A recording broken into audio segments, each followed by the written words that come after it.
चाणक्य नीति अध्याय 1 तीनों लोकों के स्वामी सर्वशक्तिमान भगवान विष्णु को नमन करते हुए मैं एक राज्य के लिए नीति शास्त्र के सिद्धांतों को कहता हूँ। पहला, जो व्यक्ति शास्त्रों के सूत्रों का अभ्यास करके ज्ञान ग्रहण करेगा उसे अत्यंत वैभवशाली कर्तव्य के सिद्धांत ज्ञात होंगे।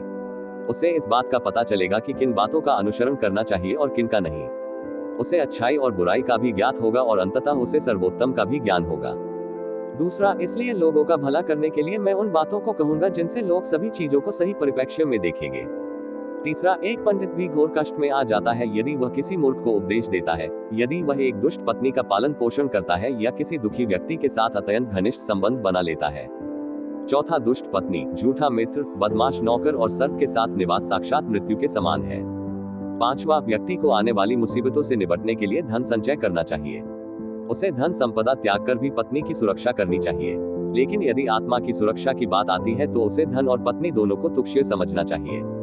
छठा, भविष्य में आने वाली मुसीबतों के लिए धन एकत्रित करें। ऐसा ना सोचें कि धनवान व्यक्ति को मुसीबत कैसी, जब धन साथ छोड़ता है तो संगठित धन भी तेजी से घटने लगता है।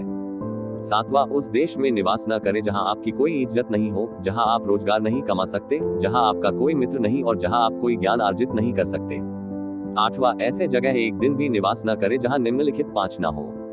एक धनवान व्यक्ति, एक ब्राह्मण जो वैदिक शास्त्रों में निपुण हो, एक राजा, एक नदी और एक चिकित्सक। नौवां, बुद्धिमान व्यक्ति को ऐसे देश में कभी नहीं जाना चाहिए जहां रोजगार कमाने का कोई माध्यम ना हो, जहां लोगों को किसी बात का भय न हो, जहां लोगों को किसी बात की लज्जा न हो, जहां लोग बुद्धिमान न हो और जहां लोगों की वृत्ति दान धर्म करने की ना हो।